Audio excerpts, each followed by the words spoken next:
Sham, for the opportunity. I'm glad to join you guys. This is my second year. Like you said, my name is Matilda Arhin, and I'm based out of Atlanta instead of Ghana. So it's always questionable, why are you in Atlanta? Because I realized that the opportunities sometimes don't bring themselves. So basing out in Atlanta, I can do a lot of work from the Western world and trying to market the continent of Africa, of course, with my strength in Ghana.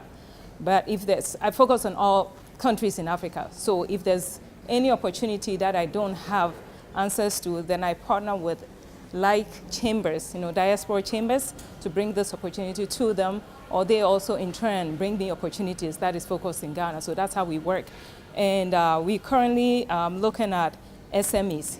For the past years, we focus on government projects, and that can be stressful, which is doable, but you have to have patience. So what we do is we focus right now, going forward, focus more on SMEs. And another thing that we realize that is also something that is missing is cultural understanding, business understanding. The way business is done in the Western world is different from how business is done, and the way business is done over there is also different. So we literally focus also on educating both sides of the world, how they can come together and the bridge to be able to get things done. So in a nutshell, focusing on bringing partners together from both sides. Local banks has been a toughest challenge, especially in Ghana, because when you look at the numbers, the government is borrowing at 25%. So if a small business comes in and wants an amount or wants money from the local banks, it is easier for them to be declined, and some of them cannot survive on 25% interest rate. So they literally work for the bank. And the banks are not interested in literally lowering their rate, because if the government is coming for it at 25%, they'd rather loan to the government. And then coming to the other side too, financing for the project from outside the country, they also want guarantee. So it comes up the same way, and most of the times you're working like organization like XM Bank, they want you to have 85% guarantee.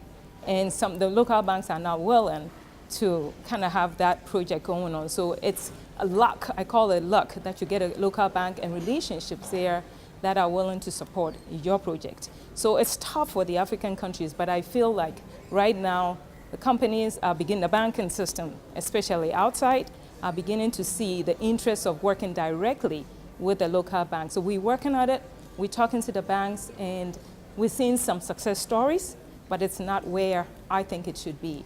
Looking at the opportunities on the continent of 1 billion, 2, and counting. It's just, to me, it's not a brainer. It's not a no-brainer if you find the right people to work with.